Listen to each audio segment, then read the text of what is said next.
Hey. Hello, buddy. All right, we're live on that. And one more live stream, and then I can take my mask off and get to the reviews. Hey, how's the weather in Florida? It's going to take 2 minutes. All right. Let me go live. Stream IRL. Reviews for the week of 20.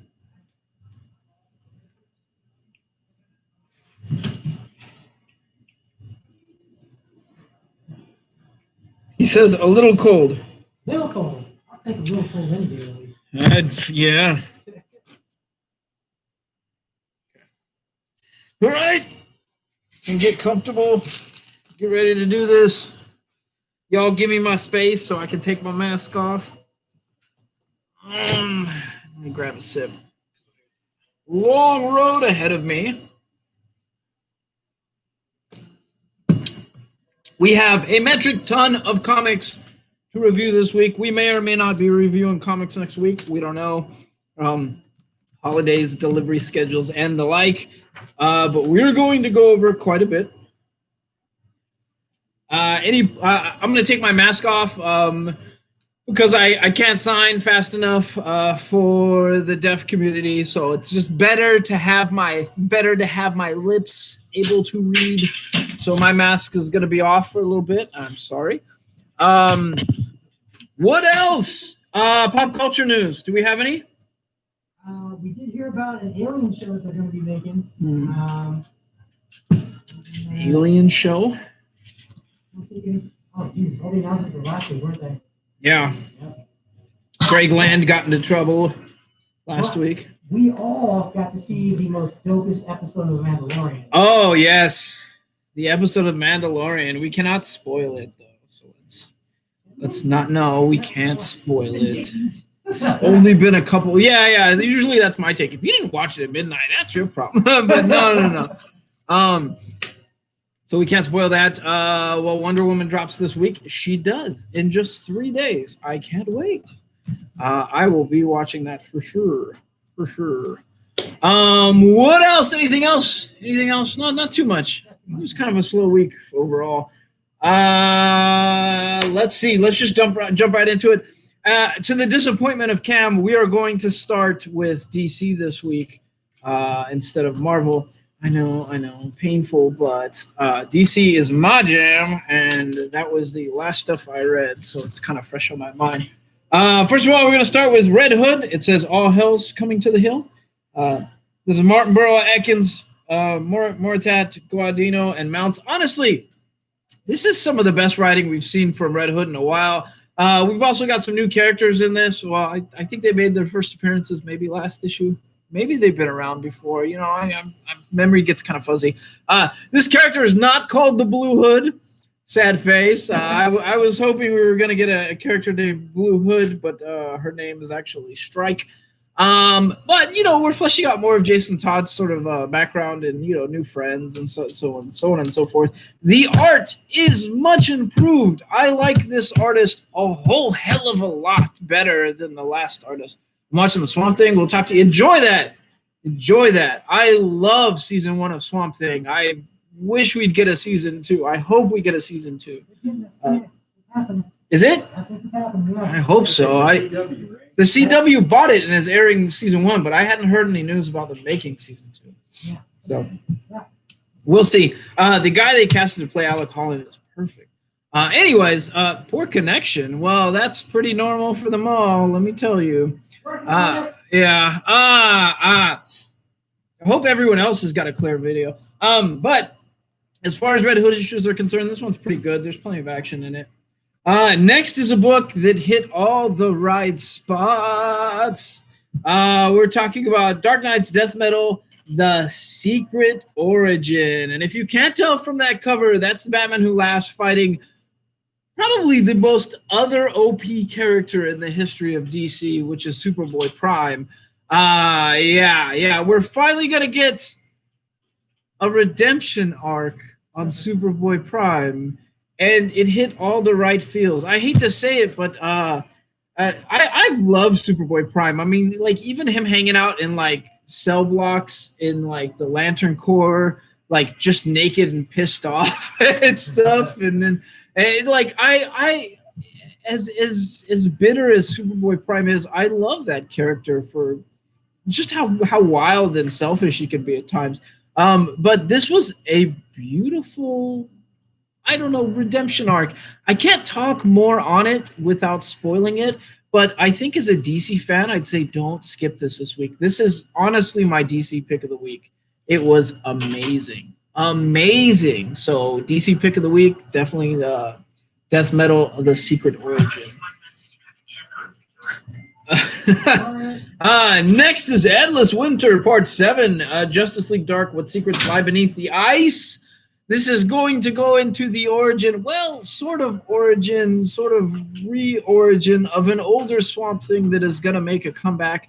Yeah, is that a little confusing? Yeah, a little bit. That doesn't mean I didn't have a good time. I just will say that as far as the Endless Winter stuff, I'd say you read this one first.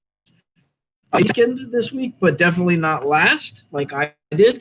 On top of that, it's not the strongest of the Justice League Dark stuff. It was okay. It was all right, but not if you're used to the normal Justice League Dark stuff, you might be a little disappointed with this particular issue. But Endless Winter, it's been okay. It really just feels like an excuse for a winter event with like a lot of snow and stuff. But, I'm having an okay time with it. Next is Black Adam special. Blood runs cold while tempers flare. And this is the Black Adam one-shot. It's kind of a similar thing here. It was good. You do get Black Adam being Black Adam, which it never failed. Like, that never disappoints me. But, again, it just kind of feels like an excuse for a winter event type stuff. Though, you need to read this one before you read the next Endless Winter book that we're going to come to. Maybe I should just fish it out. Where was it? Justice League Endless Winter, Last Stand Against the Frost King, landing Mars, Diagon, Domenico, I cannot pronounce names, Porter and Hi-Fi. And yes, this is Justice League. Is it good? Well, the absence of Snyder has hit us pretty hard on Justice League stuff, but this one is actually really good. And of all the Endless Winter books this week, even though this is kind of the wrap-up, this one was the best, and I had a good time with it, which I have not said recently of a lot of the Justice League issues that have been coming out. This one was pretty damn good, fun all around. Chuckled a couple times, and again, it's got Black Adam doing what Black Adam does, which is always kind of entertains me. So this one I'd say don't skip this week. The other two Endless Winter books, you could sort of pick and choose what you want, but they're probably not necessary. I did read that one first. Wasn't terribly confused. Was a little confused, but yeah, I think you should reverse that reading order, and read that one last. Tomasi, Walker, Hennessy, and McCaig, and we're talking about Batman Detective Comics issue number 1033. And big sigh. We know we're going into Future State. We know that Bruce had to give up, well, a lot of stuff. We know he's bankrupt and his fortune is elsewhere. We knew there were going to be changes. I just didn't realize they were going to be this painful. So painful. But we do get to see Bat-Cow, and in my opinion, any issue that you get to see Bat-Cow is a win for me. But it's a touching and sad ending, both between Bruce and his sort of falling out with Damian, and Bruce and his change of life and scenery. So I would say, again, don't skip it. If you're a Batman fan, you will have a good time with it, but it's going to pull at all those heartstrings and probably hurt you quite a bit. Next is Wonder Woman 769. This is Tamaki Poo. I'm so sorry, Pew. Ferraro Jr. And yes, Wonder Woman's best and most strong and sinister of all villains that got put together just this year. Liar is back. Okay, it's sarcasm. But Maxwell Lord's daughter, she's okay. I really still don't like the name. But we're going to get a little more character arc work with her. And we're getting winner takes all, Wonder Woman versus Liar Liar. Didn't we already have this a couple issues back? I'm pretty sure we did.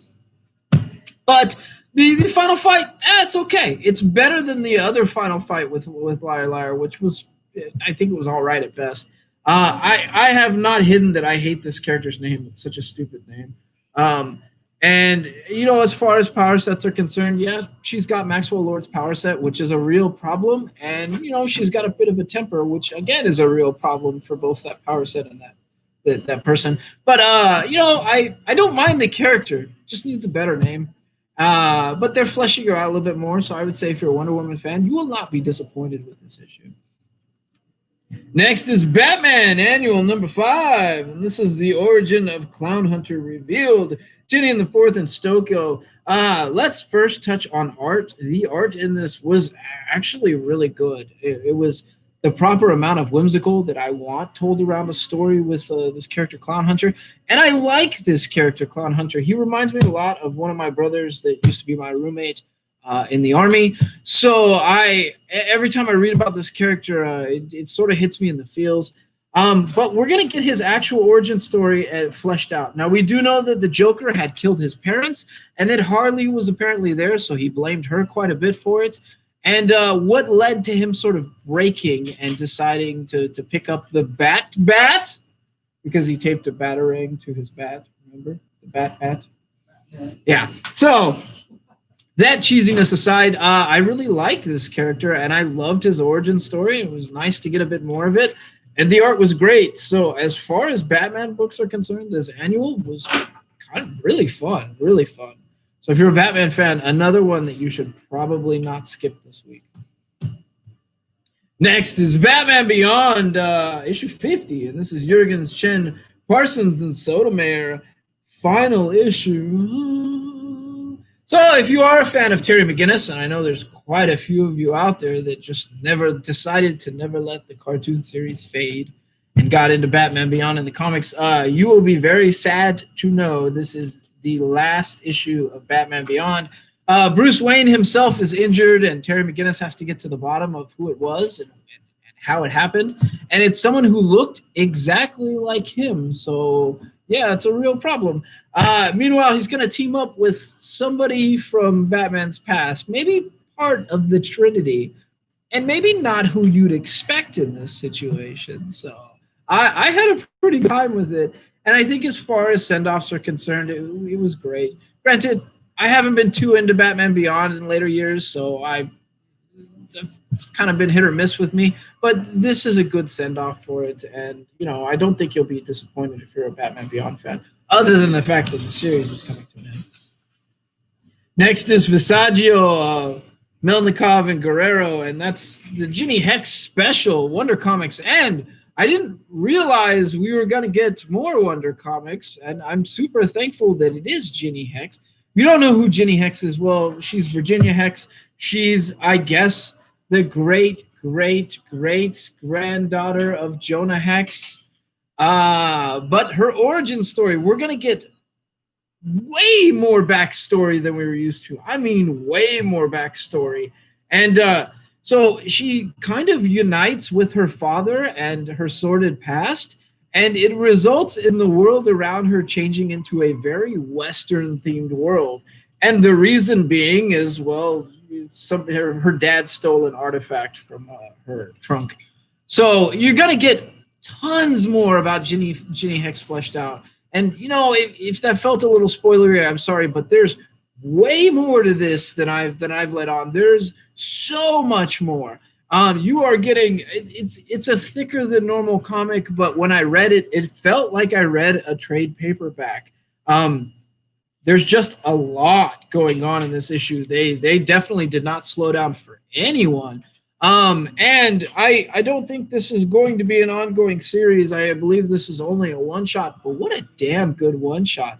The art is great. I mean, like, really good.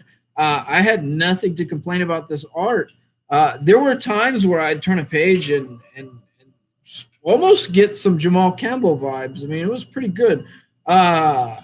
So again, another comic that as a DC fan, I would not skip. Not at all. Good issue. Next is Dark Knight's Death Metal, The Last 52, War of the Multiverse. There's so much multiverse war stuff. There's a lot going on. In case you missed it, the Batman Who Laughs pretty much has all of the multiverse on its knees and has destroyed most of it. He's beaten Perpetua, and he summoned his own 52 worlds of like the dark multiverse counters to the current heroes of the DC universe. So we're going to get all types of messed up people, to include one I'm going to spoil just a tiny bit, a very dark Wally West. You will not be disappointed. There is just, it's hard to talk about without spoiling it, but there is so much messed up good stuff in this. Now, it was not my favorite of the Dark Knight's death metal books this week, but it was still pretty damn good. We do get to see Batman make almost the worst like miscalculation I may have ever seen him make, which that alone is totally worth picking up this issue. It was great. I was not disappointed at all, and but I've really liked a lot of this death metal stuff, save for Batman Hush. That story can piss off. And I'm not talking about normal Batman Hush. I'm talking about the dark multiverse Batman Hush. Right. Next is The House of Kent, Chapter 7. This is Action Comics number 1028. And yes, this is Bendis, Romita Jr., Jensen, and Anderson. This one really pulled at the heartstrings. It's weird because, like, in all the other Superman-related titles and Justice League titles, he tends to be off on his own. Maybe one or two members of the House of L will show up. However, like, Action Comics has had a gang of Supermen and Superwomen just roaming around, it's like they're the Sharks from like. What was that old like musical about gangs and stuff like that? West Side Story. West Side Story. They're the Sharks. They're just rolling around, snapping the thumbs. It's weird, but it works for whatever reason. And they're hanging out with Connor. And what's weird is like they scooped up Connor and they were like, "Oh, so you're an alternate reality clone of Superman. You're Superboy. But nobody here knows you. Well, you're one of us now." And for whatever reason, it works. Like, I like it. I'm not sure I like the whole House of L gang, but it seems to be working. Like, I'm having more fun with this than I was, like, a few issues back. Oh, and Jimmy Olsen finally has his day in the sun as he is the current owner of the Daily Planet. Whoa. What do you think the first thing is he does? He thinks, "Man, I could finally get myself a cubicle." It's Jimmy Olsen. What do you expect? Yeah, no. So was it a good issue? Yeah, it was a great issue. As far as Action Comics are concerned, I actually had a good time with this issue in particular. So yeah, I would say don't skip this one either. If you're a Superman fan, you're probably already loving this stuff. Well, I'm a Superman fan, and I haven't been loving it, so I don't know. Maybe up in the air. Sorry, guys. Got to refuel with a sip, or my throat won't last. The Joker is dead. Batman is behind bars. In a new age of villains, only Harley can save them. Gotham. Yes, it is Harley Quinn, and she's sort of fighting crime, but also doing a bit of detective work and still trying to get to the bottom of things. But she's teamed up with one of my favorite characters, Duke Thomas. Yeah. So, yeah, and I like this version of Duke. He feels very to the point, which is kind of awesome for him. So, again, book 3, Batman White Knight, Harley Quinn. I have not been bored with any of these. This one, I will say, as far as action is concerned, does take a bit of a lull. But the writer himself, he tends to build these really intricate plot lines, so he's a slow burn kind of guy. So you're not going to get a lot of action in this, but you will get a lot of character building in this. So I would say if you're into this, you're probably having a pretty darn good time. Plus the art. Ooh, the art of all the White Knight stuff is stupid good. Stupid good. Next is Batman Superman, issue number 15, Williamson, Bresson, and Sanchez. Now, I have said that I have not had a bad issue of Batman Superman, and nothing has changed here. This is a great issue. I mean, outstanding issue of Batman Superman. Solomon Grundy, born on a Monday, on a Monday.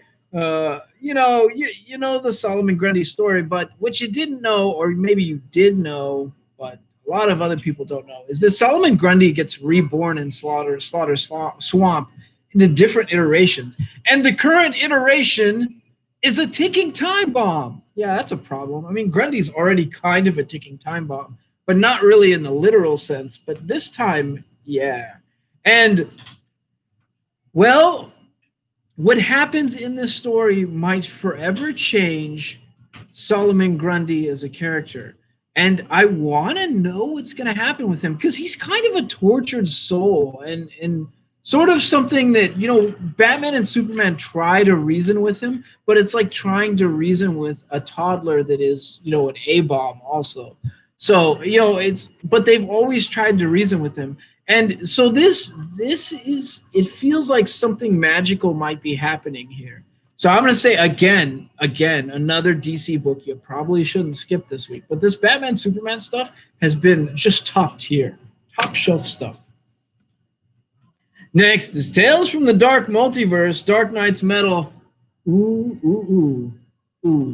Anyone who knows me knows that I am a Duke Thomas fan. And this one, well, he might play a role in this one. That's all I'm going to say. Tiny little bit of spoiler. I mean, you can tell. You can sort of see someone who looks like him on the cover. At any rate, was this fun? Yes, it was fun. But if you know the Dark Multiverse, you know that there's that character named Fugonaut, and he's been sort of the watcher of the DC universe, except for he's sort of watching all the nightmare stories of the Dark Multiverse. What a depressing job that must be, right? To watch just a bunch of worlds just be doomed over and over and over again. That's gotta suck. But he does it anyways, and he does play a role in this. But oh God, my man Duke. Yeah, you just need to read it. If you're even on the fence about The Signal, you will love this issue. It's just so good. I wish Duke would get more respect. It seems like not enough people know his name. I wish more people did.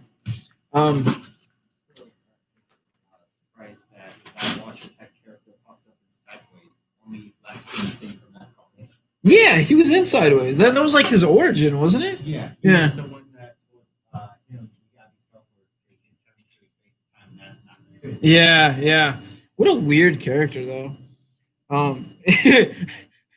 It's The Watcher. If The Watcher had a really crappy show to watch, a world to watch over and over.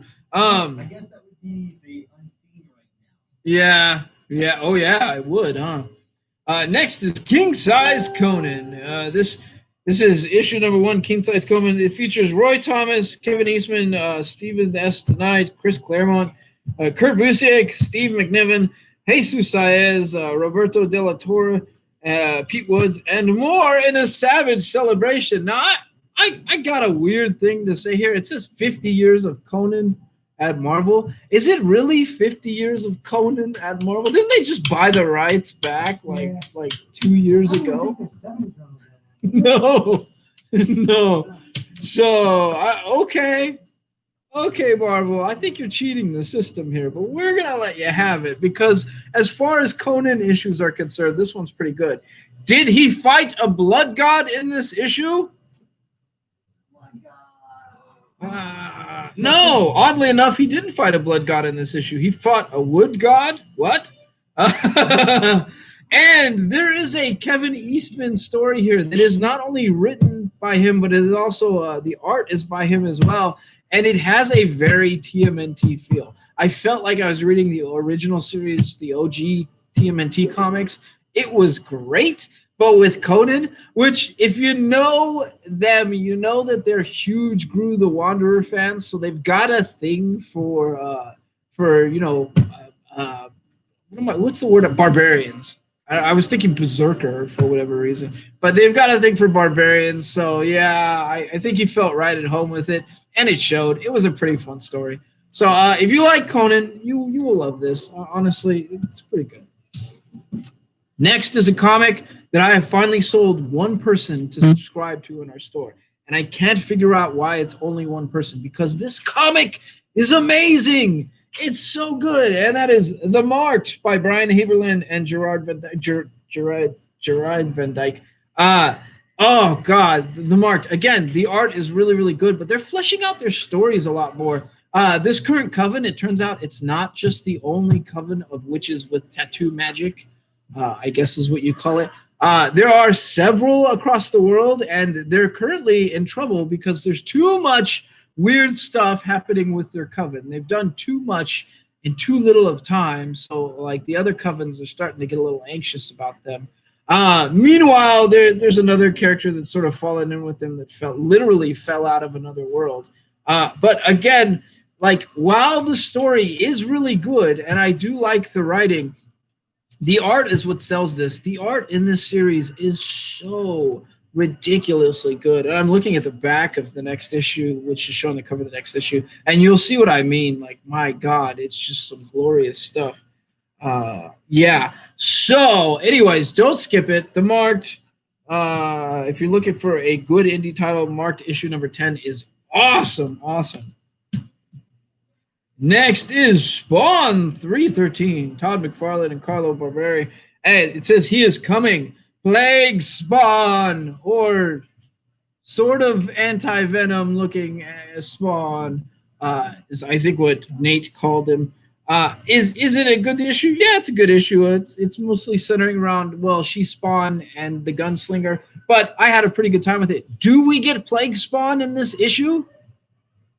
Well, you're just going to have to read and find out. I'm not going to spoil it for you. I will say you do get another new Spawn that seems pretty OP in this issue. So, yeah. But we're getting a lot of... I don't know if it's a first appearance, but it seems like Spawn is like filled with first appearances lately. Doesn't it? There's just a ton. Like a new one like every other month. Yeah. So, at any rate, we'll have it. Go pick it up. Next is Sea of Sorrows, and we talked about this last time. The art is really good. Like, I'm having a great time with this art, and I really feel like this is kind of the gold standard in how you set a scenario for a horror comic. The art is just perfect. It's just dark enough. It's just gritty enough, and the people that are involved, well, most of them, you've got a reason to hate them. They're all chasing gold, and to dive down there is a very dangerous and treacherous dive. On top of that, well, there's something dark and sinister down there, and they do finally reveal what it is in this issue. So yeah, you're gonna have to just come pick it up and check it out. It really, I really think that the art just sells it for me on this issue. It's just so good.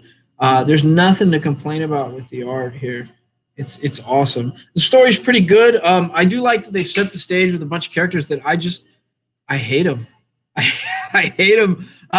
They're just, you know you're gonna love when they get killed, when most of them get killed, and that's kind of what you're waiting for. A lot of them are just complete jerks, and it's great.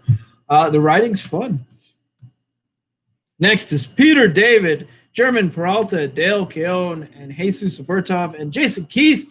We're talking about Maestro issue 5, and well, this is the origin of Maestro again. How many Maestro origins are there? Yes, it's a good time, man. Well, this is actually just his entire origin, because when we were introduced to Future Perfect, all we knew is that Hulk became the Dictator Tyrant somehow. Oh, okay. They never gave us the original origin coming out. So I guess this is the original origin, but I thought it was told before. Apparently not, but yeah, Maestro's a jerk. But as far as jerk characters are concerned, he's kind of a fun jerk. So yeah, and he's going to be playing a role in future stuff. But, you know, it was a pretty good origin for him, and the miniseries is finally finished with this issue. Was not disappointed at all. We saw that the last issue sort of ended on the cliffhanger of, hey, I've built these giant robot tigers, and they can help us like live a glory life. And the people were like, nah, yeah, screw you. Take your tigers and leave. And he was like, okay, I'll just kill all of you. And it was like, wow, what an absolute jerk. So we get the wrap up of that, and it's awesome, actually. I had a good time. Next is a book I loved, but for whatever reason, they decided we were going to wait 3 or 4 months between issues. Scott, Semu, and Garcia Cruz, and we're talking about Transformers meets Back to the Future, which it just scratches all the proper itches you could ever want. So we know there's a Transformer built out of the DeLorean. We know that the Transformers have altered the timeline, and currently they have all of mankind enslaved, and Biff is an overlord for the Transformers, like helping them out, because why wouldn't he? He's always on the wrong side of things. But Marty in this issue in particular throws his skateboard at a Transformer, and what do you think happens, Yogi? Does the skateboard transform into a Transformer? Maybe. Okay. We can all kind of see some of this stuff coming, but that doesn't mean it's boring. I had a good time. I want to know where it's going, and we get to see Doc be a badass, which anytime you get to see Doc be a badass, a la Back to the Future 3, it's a pretty good issue, or a pretty good story. Wasn't bored. The art's great. And the writer has really done his homework. He definitely scratches all those nostalgia itches. But all these Transformers crossovers have been really, really fun. Even though I'm not a big My Little Pony fan, even that one was kind of fun. Next is Tinian the Fourth, Simmons, and Bidikar, and we're talking about Department of Truth. Now, these comics are just the most amazing, twisted art there ever was. If you have to tell a story that is a conspiracy about conspiracies, about people hiding conspiracies, well, then you go with this art that feels like I don't know, 2 parts MK Ultra, 3 parts LSD. It's really, really weird stuff, but it's a weird story, and the art just complements it perfectly. So again, we're going over things like the Satanic Panic, Flat Earth, and now we're going to be digging into, the grand conspiracy of control and government, and basically what all these kind of nut jobs tend to believe these days. And it does feel like a slap in the face to them, and I think that's why it's written that way. So good job, Tinian the Fourth. But I've loved it. I've loved every moment of it. If this ever turned into a movie, it'd be perfect. It'd be just outstanding and fucked up. And really, that's all I want from movies these days. So great, and don't skip. Next is the picture of everything else, and this was a weird one, and I don't mean weird in a bad way. The art was really good. I'm not sure what medium the artist took, but again, it was one of those, at times it almost feels like watercolors, but not quite. I have a sneaky suspicion he uses watercolors for some things, but not other things. And this is a story of, 2 artists in love near the Seine River, Seine, by the Seine, in Paris, where, a lot of artists have their origin stories. And there is a serial killer in play, and the serial killer happens to be the best artist around. So, yeah, there's a lot of weirdness coming together in this, but while the story is strange and it went to some unexpected places, the art was just top tier, and it left me wanting to know more. So, yeah, good showing, and good story. Yeah.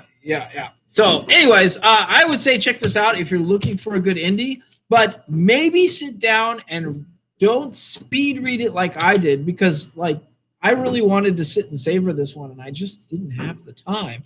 But what I did read was pretty damn good. So good showing. Yeah, and left me wanting more. Jim Henson's Labyrinth, The Masquerade, Donnelly, Bach, Dodge, Carlo Magno, Segala, and Mascolo. And yes, it's a Jim Henson story. And so it's going to be, a bit surreal at times. It centers around what I consider to be probably his most surreal of stories, save for maybe Dark Crystal. Maybe they're neck and neck. But Dark Crystal's always had a really special place in my heart. And while I enjoyed The Labyrinth, and I definitely love David Bowie, it was not my favorite of the two surreal movies, but it was pretty good. You get the same thing. It's the goblins, the Goblin King, and a dance and party that seems to never end. So yeah, a lot of fun here. And again, it was one of these things where I finished reading it and sort of wanted to know more. The art is great. The art, honestly, there were times where I lost myself and felt like I was watching Labyrinth again. So yeah, good job, artist. Who was the artist again? Back. Good job, Ed Dodge. Anyways, so is it great? Yes, it's great. You have to be a Jim Henson fan to love this. And I would say, as a prerequisite, you probably have to know The Labyrinth to love this. Because if you don't understand or know these characters, you might be a little bit confused. Next is a comic that sucks all around right now. We're talking John Walker. What's going on here? What is happening? Let me see here. Okay. We're talking John Walker, U.S. agent. And yeah, it's U.S. agent. Yeah, he sort of looks like knockoff Cap, and people get him confused a lot. And, well, do you remember the last issue, which was over the top, at times felt a little bit, insensitive to modern times? At times was a little confusing and weird and not funny, like kidnapping a whole bunch of pizza boys. That's what happened. It was weird. It was weird, right? Well, could it get any weirder? It sure can. How about a comic that mostly is just like working on a bunch of engines most of the time?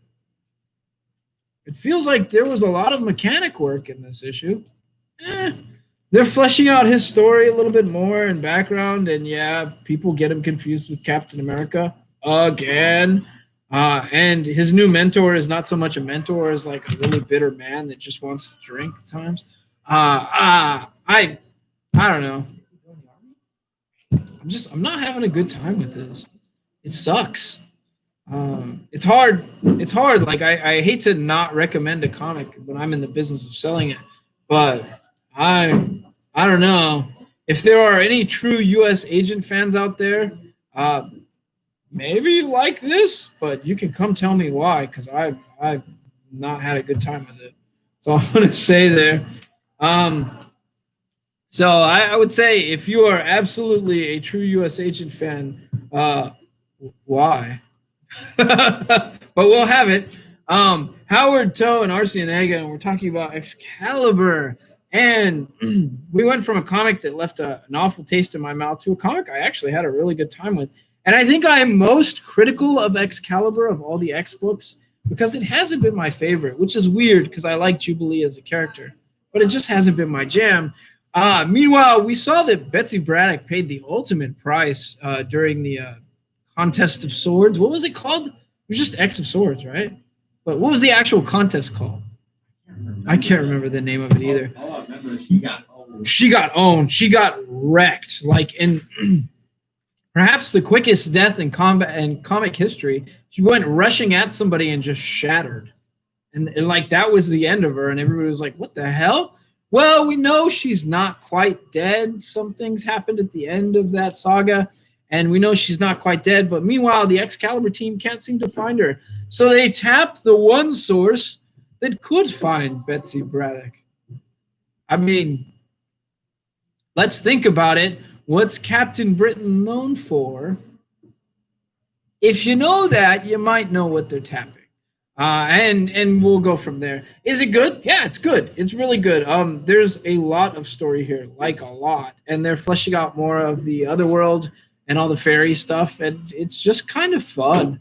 But all these X-Men titles are really fun these days and shouldn't be skipped at all. Next is a book by Valiant. It's Dennis Hopeless, Emilio Laso, Ruth Redmond, Hassan Otismane Ilhau, and that is Exo Manowar, or as Yogi called it today, Joe Manowar? Joe Manowar. So is Show Manowar good? Yeah, it's pretty good. Again, if you know this character, it's like Valiant's version of Iron Man crossed with a Venom symbiote. It's like thinking armor. It's fun. Superior Iron Man. There you go. It's fun. I like the liberties they actually take with Exo Manowar. Now, I know it's a really, really old title, but there are times where they're just like, oh no, I've hacked the armor and supercharged it. That's what's going on right now. And you're like, well, okay, I guess. Let's just go with it. It has a very old style of comics feel, like going back definitely a couple decades, and it's fun. So it's not too late to jump in on this Exo Manowar, Joe Manowar stuff. This is a pretty good issue, and it's only issue number 3. I don't think you'd be confused if you jumped in on issue 3, and you'd probably have a good time. But you have to sort of be into that. I needed a non-mainline universe superhero to enjoy. You'll get that. Granted, saying that Valiant is a non-mainline, it's not part of the big 2, I guess is what I'd say. But it's kind of an insult, though, because Valiant, like, people who are into Valiant are diehard into Valiant. Image has been killing it lately.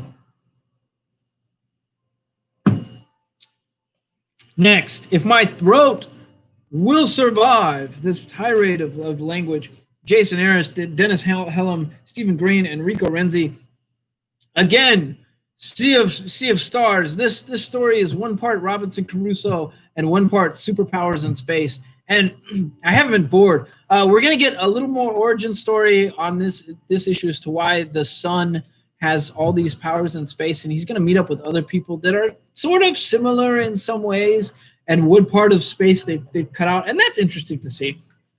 Meanwhile, the dad is still doing the Grizzly survival story. I've loved it, but I've loved it for mostly the art. The story's good, and it's Jason Aaron doing what Jason Aaron does. So if you're an Aaron fan, you're probably not disappointed. But the art is really, while you read this, it's so beautiful at times. I love just the violet shades into hues of pink and sometimes azure, and the way they just sort of crisscross each other. The space that they've built here is very, very mystical and fun. So again, I'd say don't skip Sea of Stars, but don't start with that issue. Go back a few issues before you do that. Maybe go back to the beginning. It's only like 5 issues deep. Next is Cates, Stegman, Mayer, and Martin. And we're talking about King in Black, issue number 2. Yes, Cam. It's good. Really, really good.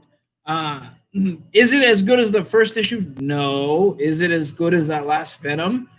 No, sorry, but it is pretty damn good. And really, those other books set the bar so stupid high. We're going to see powers used in different ways. We're going to see some of the Marvel heroes come up with solutions that they wouldn't normally tap, but it makes sense. All bets are off. Some of the heroes have fallen, and it's pretty much the strongest of them that have gone down. I mean, we saw Omega-level mutants just like get squashed like bugs in the first issue. So we know that that's going to come back to haunt us. Meanwhile, we can actually talk about the fact that Null has 3 Celestials in his pocket. 1 Celestial is almost too much for the Marvel Universe characters to take on. 3 Celestials it's automatically game over. So yeah, everything that happened that we couldn't talk about in that first issue, we can talk about now. And God, let's talk about it. Storm went down swinging, but Null wraps the whole world with a symbiote, and Storm is throwing lightning bolts every which friggin' way in that first issue, and Null is just like, hello, little light, done. Like, just done instantly. Who else did he take out in the second? Sentry. Oh my God. Sentry is he the most powerful? He's pretty close. To, like Superman. Yeah, he's close to the most powerful Marvel hero there is, and he was beaten in seconds and ripped in half. Yep. No one used his own move against him. He did that to Ares. He Yeah. did that to Carnage. Yep. And what's worse is like Sentry was like, no, if I'm dead, who's going to contain the darkness? And Nulla's like, I am the dark. the darkness is my friend. He was like, I don't know, freebasing that. Like, it was crazy. He was like, oh yeah, give me some good darkness right there. So we, like, everybody fell. Doctor Strange of all people was like, no, this is hopeless.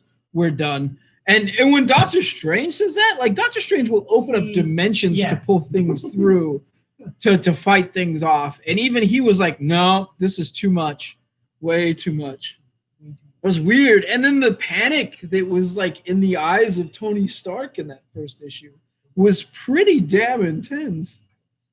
Oh man, what a good issue that was. Issue number 2 is great. There is a lot more of that desperation. There is very little hope to be found here, but it's Donny Cates setting the stage for something dark and triumphant. So don't skip it. Seems like the only hope is the supercharged Thor at this point. Yeah. Can we talk about that Venom now too? That Venom? Oh my god. Oh my god. That was like a piece of Shakespeare, like written in the Marvel universe. It like Eddie's basically had the symbiote ripped from him and is being dropped off a building, and while he's falling, he's just, going over his life and piecing together other stuff, and it's just such a beautiful fall. It was so amazing actually seeing him go back to the Catholic roots pray. Right? Yeah. Right? Because he was deeply Catholic. Yeah. Yeah.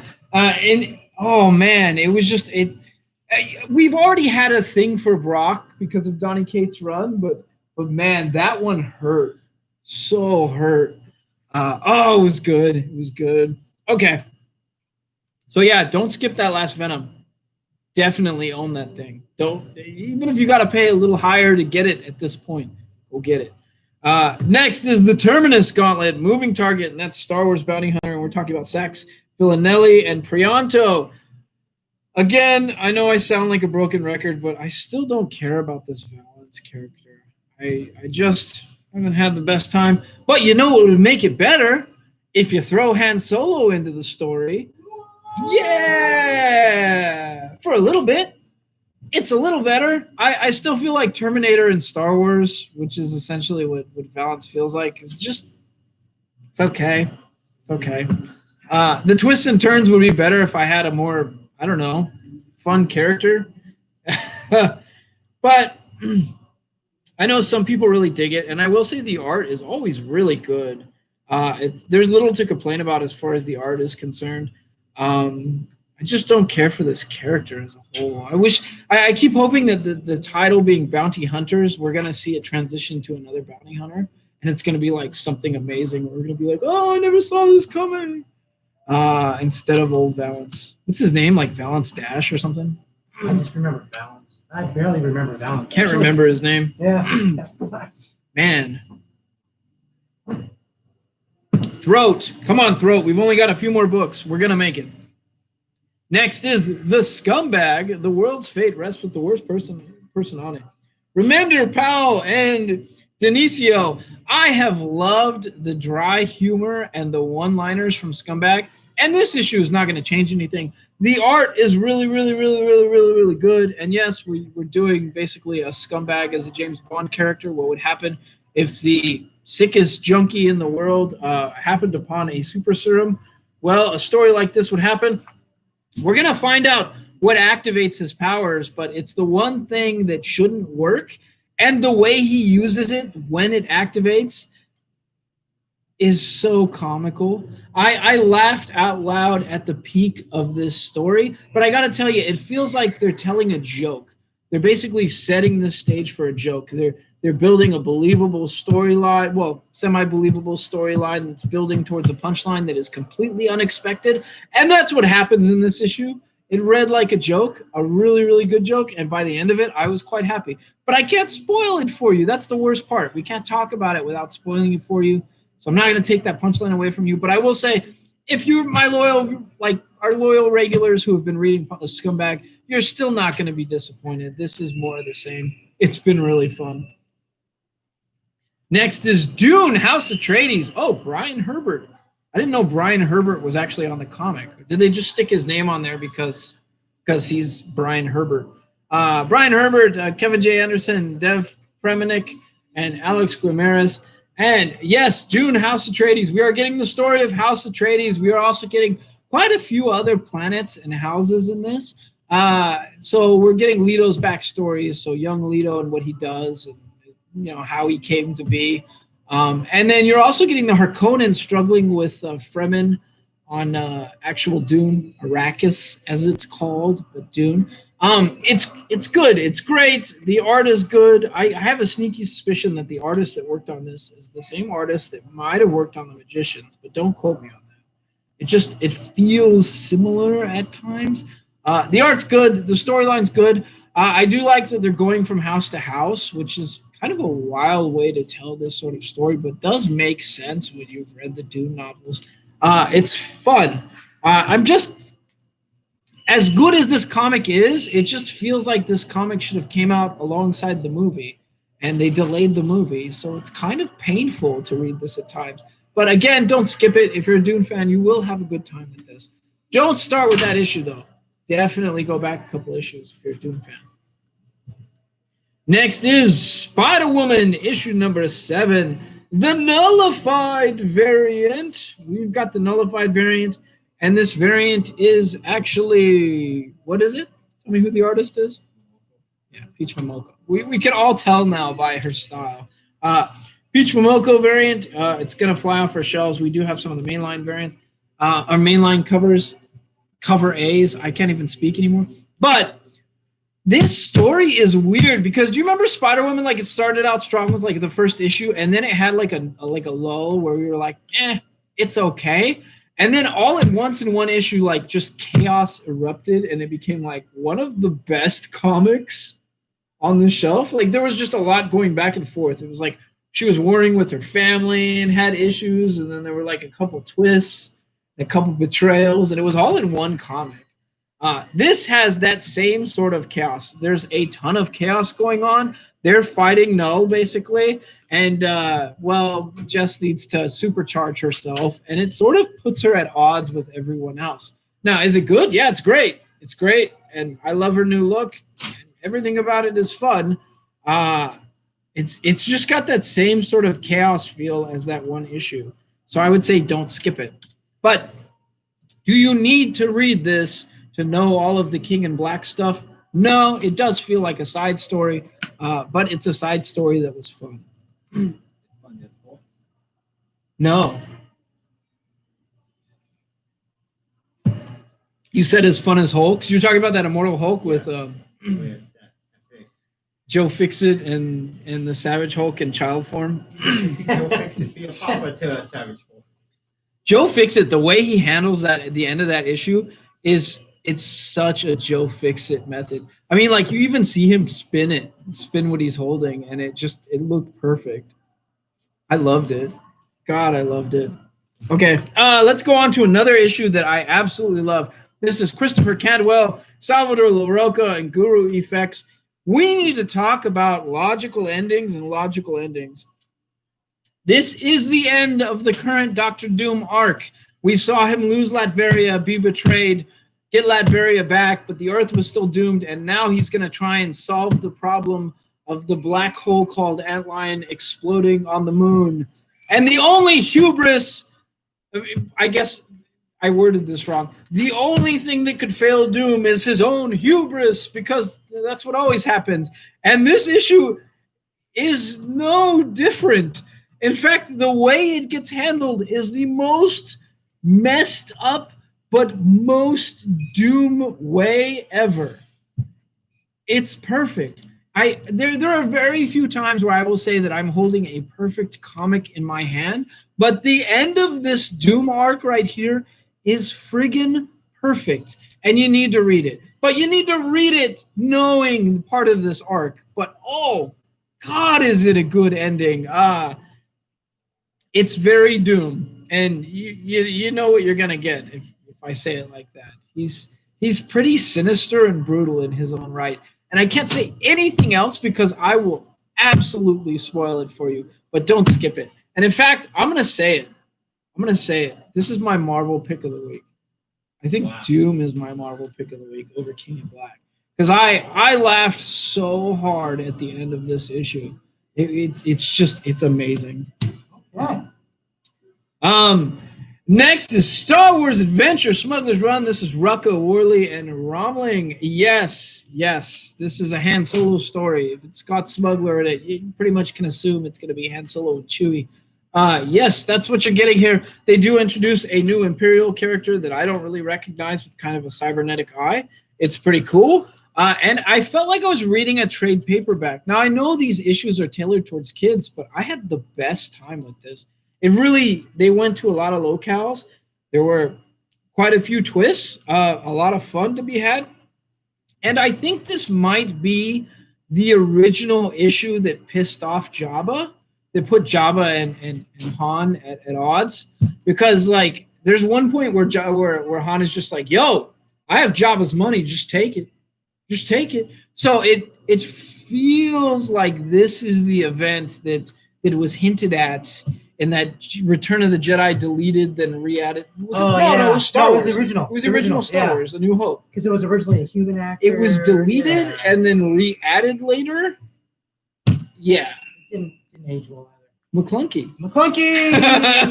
It had the McClunky effect. At any rate, was it good? Yeah, it was good. I had a really good time with it, but I'm a huge Star Wars fan, so it's hard for me to say something's not good. But if I, as an adult, can love the comics aimed towards kids in particular, you'll probably have a good time with it too. Next is a book that is going to be my pick of the week I can't really call. Can we call Boom indie? They're indie in the sense that they're not Marvel and DC. I'll go with that. It's kind of ridiculous because if you're not Marvel or DC, you're automatically indie. You're automatically indie. But Boom is really established, just like Image. So calling them indie is kind of weird. Yeah. But this is going to be my sort of indie pick of the week. It's Greg Pak, Dan McDade, Vincenzo Federici, and Marcelo Costa. And we're talking about Firefly Blue Sun Rising. Now, what is Blue Sun Rising? Well, I'm not entirely sure. It feels like a new sort of corporation / government taking over. Yeah, well, it's one of the old corporations. One of the old corporations. Yeah. Is that what it is? Yeah. Okay. They've been around for a while. They have shirts and stuff.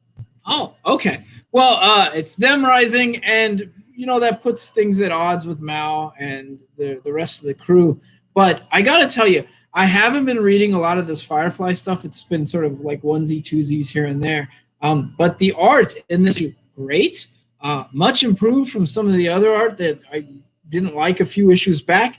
The story, however, outstanding. If you need to end a Firefly arc and sort of send things off into the great beyond in space, this is how you do it. It was touching. The ending is so very Firefly. And, if you're a brown coat, you're going to sort of know what I mean by that. But it really is. It was a beautiful ending, and it left me going like, maybe I should go back and pick up a couple of those other issues before this and catch up. But it was just really great overall. So again, this is going to be my non-Marvel. I'm not going to call it indie because I like Boom and don't really consider them indie any more than I consider Image indie. I'm going to call it my non-Marvel DC pick of the week, and that is going to be Firefly Blue Rising. And that's our show for this week. I'm not sure we're going to have a show next week. It sort of depends, but, holiday stuff, family, and the chaos of everything. We'll see. But if we don't, have happy holidays, Merry Christmas, Happy Kwanzaa, Happy Hanukkah. What else? Happy New Year's. Is there anything? Did I miss anything? I think that was it. Oh, and Happy Winter Solstice. Oh, yeah. Saturnalia. Happy Yule. Happy Merry Christmas to everyone that hates on Christmas. Anyways, we're out of here. We'll see you next week, maybe.